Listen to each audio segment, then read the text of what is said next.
18 trillion pesos ang utang ng mga Pilipino.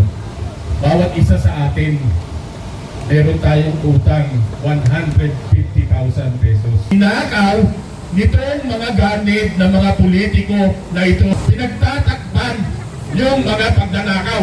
Kayo mga nandyan ngayon, sino ba binabantayan natin? Binabantayan nyo ba kami? O binabantayan nyo yung mga nagdanakaw dyan? Lalo na dito sa isang mataas na opisyal sa military. Ang sabi niya, hindi kami bingi, hindi kami bulag. Nakikita namin yung nangyayari. Nagpapasalamat po ako na nandito kayo.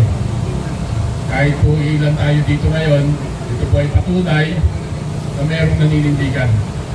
At mayroong pang maninindigan. Kaya palakpakan po muna natin yung ating mga sarili. Saludo po kami, in behalf ng United People's Initiative. Saludo po kami sa inyong lahat na nandito ngayon. Dahil binibigyan niyo po yung inyong sakripisyo, oras, panahon para sa isang noble na hangarin. Susundan ko lang po yung sinabi kanina ng ating mga previous speakers. Malamang po kasi karamihan sa ating mga kababayan, lalong-lalo na yung mga nanonood ngayon, pag nag-uusap kasi ng sa Supreme Court, Inglesan ng Inglesan eh. Hindi mo natin maintindihan yung ibang pinag-uusapan. Gawin po natin simple. Ang Pilipinas po ngayon, ang ating pong utang, panlabas o yung tinatawag na external debt, nasa 12 trillion pesos na po, hindi po billion, trillion. Pag sinabi po natin external debt, ito po yung mga utang po natin sa mga financial and lending, international financial and lending institutions. At saka iyan po yung kagaya ng World Bank. Ang ating pong utang panloob, internal debt, nasa kulang-kulang 6 trillion na po. Pag sinumatotal niya yan, 12 plus 6, 18 trillion pesos ang utang ng mga Pilipino. I-divide nyo po yan. Kasi po, dun sa huling census, parang nasa 116 Filipinos na tayo. Magkano po yan, more or less? Bawat isa sa atin, meron tayong utang 150,000 pesos. So yung mga kasama natin sa kapulisan na nandyan, bukod dun sa loan ninyo sa APSLAI, sa AMSLA, sa PSSLAI at sa kung ano pang ISLAI, meron pa kayong 150,000 na utang. Kasama kayo dun. Lahat tayong mga Pilipino.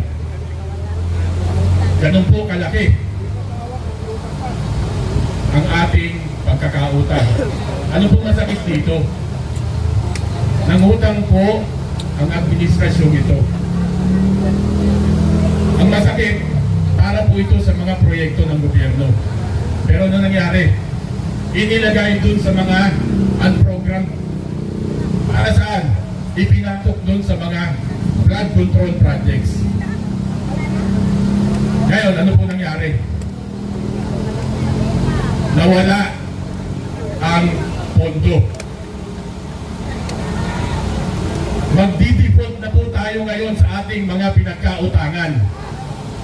So ano po ang magiging repercussion? Ano magiging epekto sa atin?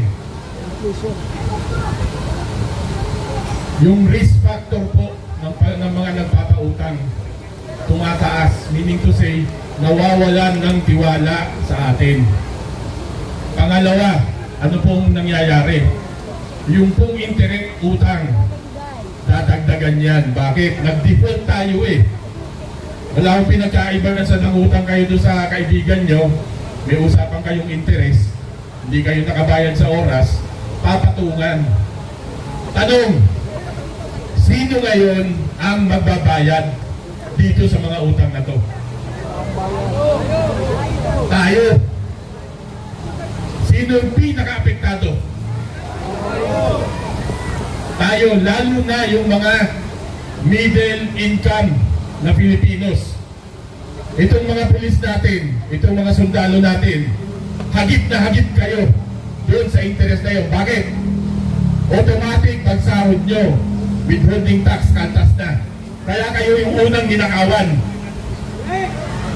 Pakilagay nyo yan sa mga isip nyo, pag-isipan nyo maigi. Automatic ang withholding tax sa inyo. Kaya kayo ang unang ninakawan ng mga gahamang politiko na to.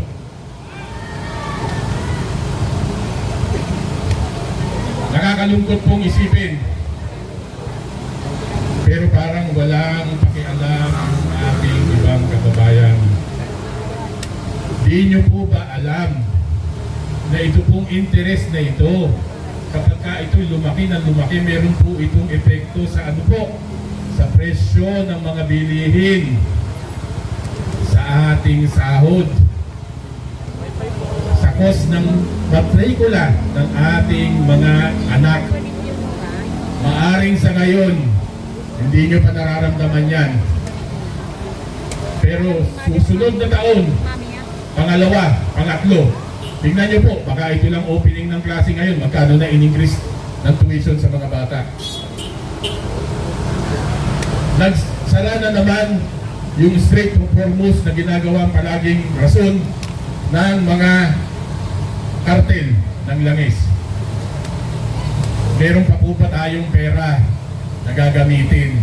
Pag tumaas at itinaas na naman ng mga kartel na ito yung presyo ng gasolina, asahan nyo po yan sa isang linggo, pagtuntong ng Martes, dahil kasasara lang nitong Strait of Hormuz, nagkaroon na naman ng rason itong mga kartel na to para itaas na naman ang presyo ng langis.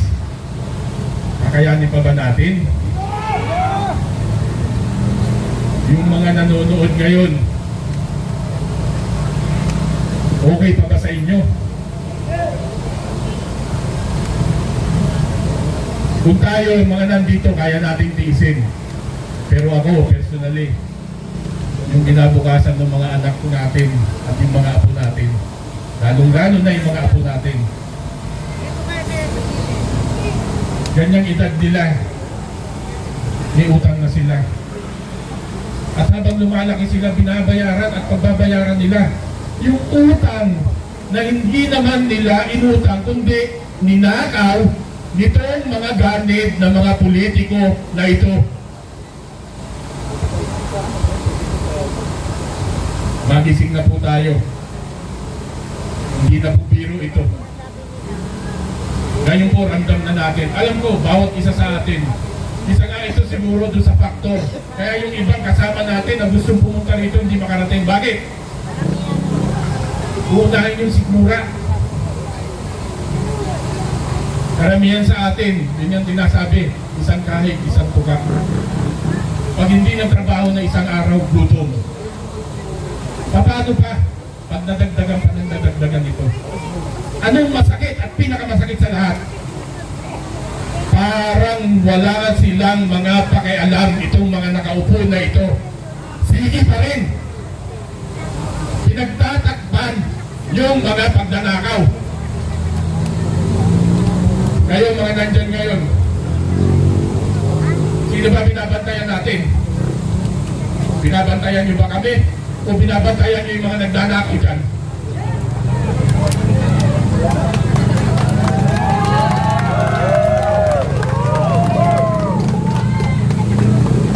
Alam ko, karamihan sa inyo, yung mga PNCO dyan, alam ko, kailangan sumunod kayo sa utos eh. Ang sinasabihan ko, yung mga commander ninyo. Yung iba sa inyo dyan, nakasama ko. Maaaring naging kaklase ko pa kung nasa servisyo ako. Tanong ko lang sa inyo, yung lagi nating naririnig, lalo na dito sa isang mataas na opisyal sa military, ang sabi niya, hindi kami bingi, hindi kami bulag, nakikita namin yung nangyayari. Tama? Nakikita niya.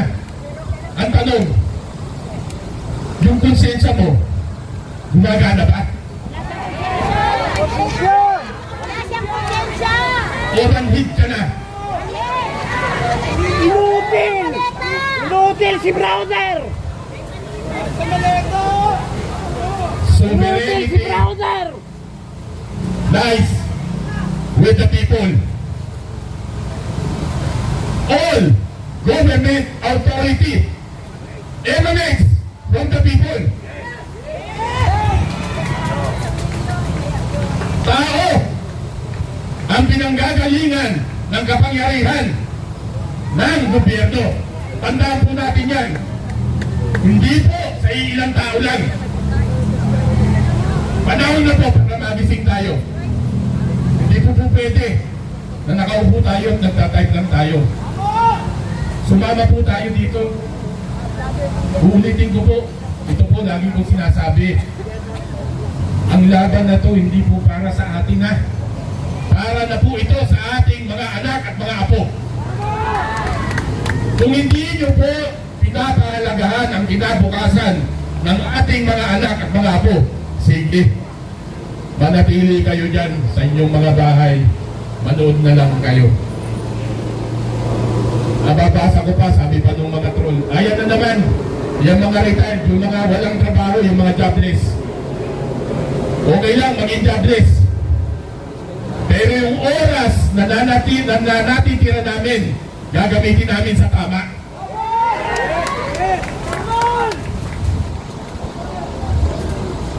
Muli po, ang panawagan ko po dun sa mga ating mga kasamahan, mga ating kababayan, wala po sa loob ng 4 na sulok ng bahay ninyo. Nandito po ang laban sa kalsada. Para po sa ating lahat ito at sa ating mga anak. Huwag po nating ipagkanulo ang kinabukasan ng ating bayan. Araw po ng kalayaan ngayon. Gawin po nating makatotohanan. Palayain po natin ang bayan natin sa paghihirap. Palayain po ang bayan natin sa mga korupsyon. Palayain po ang bayan natin sa mga magnanakaw sa kaban ng bayan. Magandang hapon po. Maraming salamat sa inyo.